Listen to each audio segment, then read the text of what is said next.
અને આ બધા વચ્ચે એક મોટા સમાચાર, એક બીજી હોનારતના સમાચાર મળી રહ્યા છે અને આ સમાચાર મળી રહ્યા છે અમરેલીના દરિયાકાંઠેથી કે જ્યાં પીપા વાવથી શિયાળ બેટ જઈ રહેલી એક બોટ પલટી ગઈ છે। આ બોટ પલટી જતા એક મોટી હોનારતની આશંકા પણ સેવવામાં આવી રહી છે। આ બોટ પલટી છે, આ બોટ પીપા વાવથી જઈ રહી હતી શિયાળ બેટ અને એ દરમિયાન દરિયામાં આ બોટ પલટ્યાના સમાચાર મળી રહ્યા છે।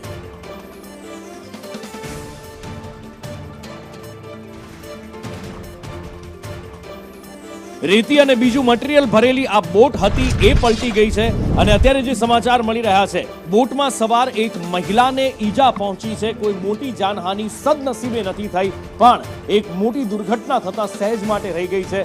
લોકો બોટમાં માલ સામાનની અહીંયા હેરફેર કરે છે। પરિસ્થિતિ શિયાળ બેટની આપણે સારી રીતે જાણીએ છીએ। ઘણા સમયથી બ્રિજ બનાવવાની અહીંયા આગળ રજૂઆત કરવામાં આવે છે, એ રજૂઆત કાને પડતી નથી અને એના કારણે અહીંયાથી આ રીતે જીવના જોખમે લોકો માલ સામાન લઈ જતા હોય છે અને એની સાથે સાથે જ્યારે માલ સામાન જતો હોય તો એમાં માણસો પણ બેઠા હોય છે કારણ કે એમની પાસે બીજો કોઈ વિકલ્પ નથી। શિયાળ બેટનો મુદ્દો ઘણો સમય જૂનો છે। યોગેશ કાનાબાર ફોન લાઈન પર જોડાયા છે। યોગેશ, બોટ પલટી છે, અત્યારે પ્રાથમિક માહિતી શું મળી રહી છે? કોઈ હતાહત તો નથી થયું?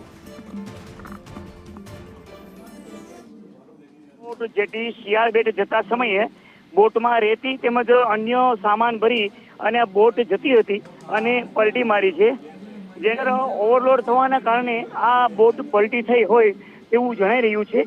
જેમાં એક મહિલા વ્યક્તિ હતા જેને ઈજા થતા તેમને પ્રથમ રાજુલા લાવેલા હતા અને ત્યારબાદ સારવાર અર્થે અમરેલી ખસેડવામાં આવ્યા છે અને આ વિસ્તારના લોકોને શિયાળ બેટ દરિયાઈ માર્ગ હોવાના લીધે બોટ મારફતે જ જવું પડે છે।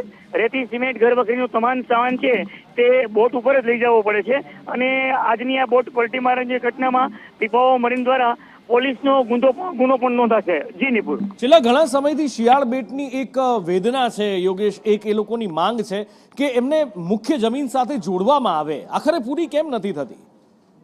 નિપુર, અવારનવાર આ બાબતે રજૂઆત પણ થયેલી છે અને હાલના ધારાસભ્યો મારફત એમ કે આ પુલ બનાવવા માટેની કાર્યવાહી પણ મંજૂર થયેલી છે પરંતુ કામ કયા સંજોગોમાં અટક્યું છે તે જાણવા મળેલ નથી। નિપુર, બિલકુલ, એટલે પુલની મંજૂરી મળી જાય છે પણ પુલ બનતા નથી। અહીંયા આગળ પણ જે બ્રિજ, ગંભીરા બ્રિજ પડ્યો ત્યાં પણ એવું જ હતું કે મંજૂરી આપી દેવામાં આવી હતી 217 કરોડના ખર્ચે નવો બ્રિજ બનાવવાની। જૂનો બ્રિજ એટલા માટે જ રિપેર નહોતા કરતા કે કેમ એ પણ સવાલ છે અને અહીંયા આગળ બ્રિજ બનાવવાની મંજૂરી મળી જાય છે પણ બ્રિજ બનતો નથી અને એના કારણે લોકોને જીવ જોખમમાં મૂકવા પડતા હોય છે। યોગેશ, આ તો એક સદભાગ્ય એવું હતું કે માલ સામાન ભરેલી બોટ હતી પણ એ બોટ પલટી ગઈ છે। એની બાજુમાં જ દ્રશ્યમાં એક બોટ દેખાઈ રહી છે, એટલા બધા લોકો એમાં ખચોખચ ભરેલા છે કે કોઈના પણ જીવ પર ક્યારેય પણ જોખમ ઊભું થઈ શકે। યોગેશ જી નિપુર, અત્યારની અહીંની હાલની પરિસ્થિતિ છે કે શિયાળબેટ ગામ છે એ મજૂરોનું ગામ છે અને એમની પાસે બીજો કોઈ વિકલ્પ નથી એટલે સવારે મજૂરીએ જવા માટે નીકળે છે અને સાંજે એમના ઘરે આવવા માટે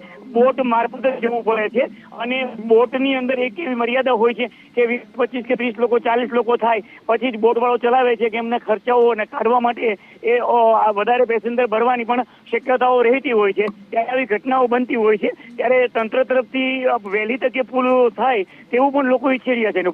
બિલકુલ, અને જે દ્રશ્યો અત્યારે તમે જોઈ રહ્યા છો, બે દુર્ઘટના અને એક મોટી દુર્ઘટનાની હજી અહીંયા રાહ જોવાઈ રહી હોય અહીંયા પીપાવાવ પોર્ટ પાસે એવું લાગી રહ્યું છે। એક બાજુ બ્રિજ દુર્ઘટના થઈ છે અને બીજી બાજુ જાફરાબાદના દરિયા કિનારામાં બોટ પલટી મારી ગઈ છે અને જે બોટ પલટી મારી ગઈ છે એની બાજુમાં તમે જુઓ કે આખી બોટ ખચોખચ ભરેલી છે। ના કોઈ લાઈફ જેકેટ છે, ના કોઈ સુરક્ષાકર્મી છે, ના અહીંયા કોઈ ધ્યાન આપવા વાળું છે। બ્રિજમાં પણ એવું જ હતું, અનેક રજૂઆતો કરીને લોકો થાક્યા, કોઈએ સાંભળ્યું નહીં, કોઈએ ધ્યાન આપ્યું નહીં, બ્રિજ જર્જરિત થયો અને બ્રિજ તૂટ્યો અને 12 લોકોના અત્યાર સુધીમાં મૃત્યુની પુષ્ટિ થઈ છે અને હજી પણ આ આંકડો વધવાની દહેશત છે।